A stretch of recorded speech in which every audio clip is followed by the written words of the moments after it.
Let's look at how the actors dealt with the leathery costumes, the contact lenses, and all that sweat on the set of The Flash.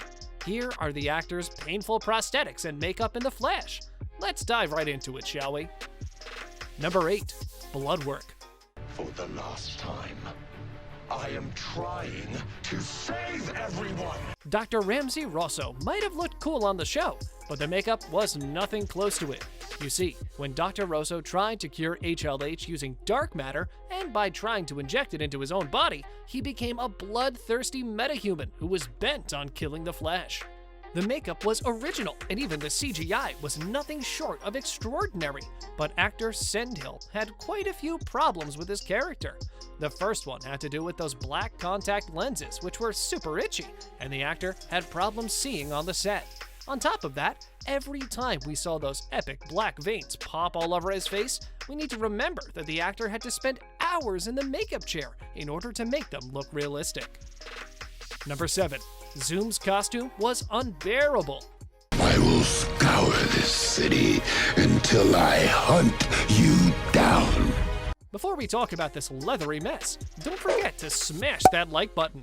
It keeps the almighty YouTube algorithm happy, and you keep getting these videos for free. As far as leather suits go, this one was no exception. As you'll see in the following pics, walking around and doing crazy stunts in a leather suit isn't the most comfortable experience. The costumes tend to get sweaty, and they start to smell, but that wasn't the only problem with the Zoom suit. Because the show Zoom looked nothing like the Hunter Zolomon from the comics, the actor had a lot of difficulties breathing through a full leather mask, and on occasion, he did this to his co-stars. To be honest, he looks like a lizard doing it. Number 6. The Thinker didn't enjoy the chair. His makeup looked really cool on the show. Clifford DeVoe was one of the show's coolest villains, but the actor didn't really like to sit in that pesky chair that his character, the Thinker, enjoyed so much. Even though he used it as a weapon for controlling the world, when you have your head locked inside a special compartment for most of the series, you kind of get tired of it. And this is exactly what happened with actor Neil Sandilands. He didn't mind the makeup as much as he had trouble with the rigid chair he had to sit in for most of the take. But hey, at least he looked cool. And if you want to know what Stephen Amell said about the Flash suit, then just keep on watching till the end. Number 5. Gorilla Grodd is bulky, even behind the scenes. We didn't know this until we watched the blooper reel, but it turns out Gorilla Grodd was not done like in Gorilla City.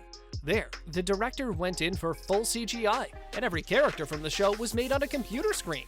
At one point, the actor had difficulties interacting with Grodd because on the set, all they could see was a light pole they had to look into and say their lines. But this wasn't the case back in Season 1.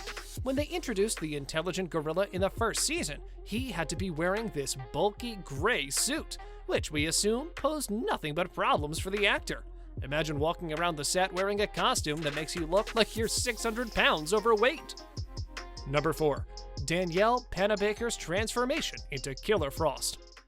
I told you so. I know something is off. We can't find anything. We all know Killer Frost looks cool.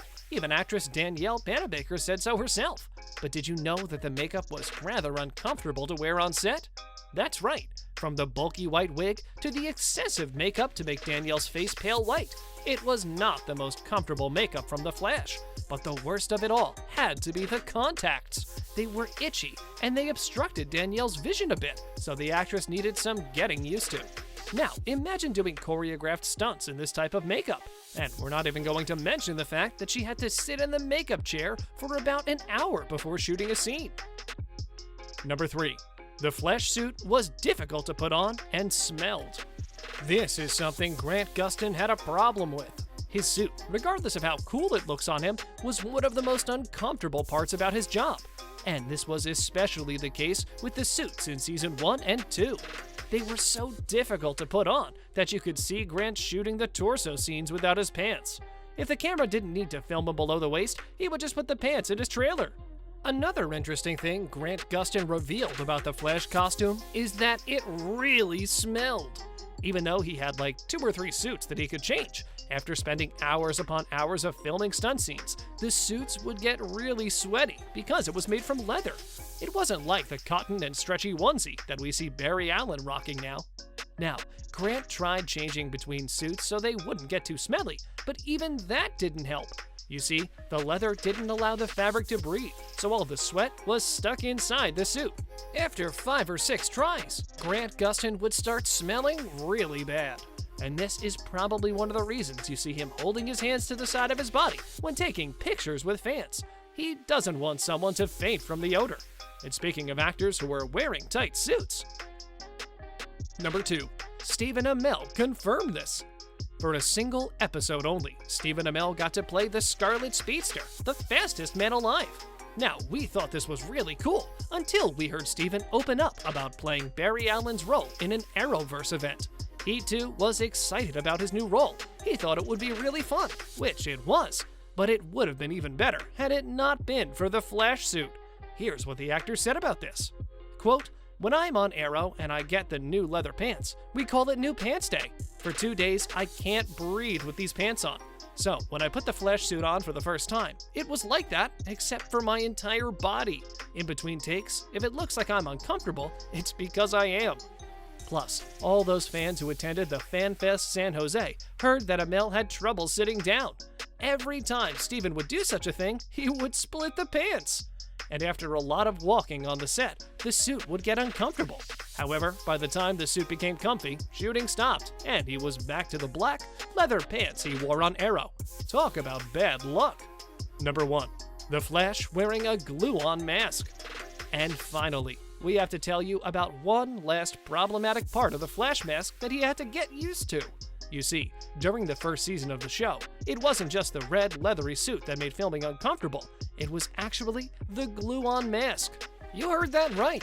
The mask that Grant Gustin wore on the set of The Flash was actually glued to his forehead. And that's why Grant had to sit in that makeup chair for about 30 to 40 minutes every day, just to put on the mask. But there was a reason for this. You see, because they wanted to hide Barry's identity, even while running, the director thought it would be cool to include a glue-on mask. But this just made things extra difficult for the actor. He even said, quote, "Minor alterations were made to make it easier to bend all of my extremities, but nothing about the look of the suit changed. Around the 9th episode, we stopped gluing the mask to my face and switched to a mask that just slipped on and off with a zipper. That made me a very happy superhero." Thank God they saw the face glue wasn't worth it and added a zipper instead. And as the show progressed, so did the suits become more comfortable. On a related note, which of these suits and makeup do you think were the most difficult to put on and take off?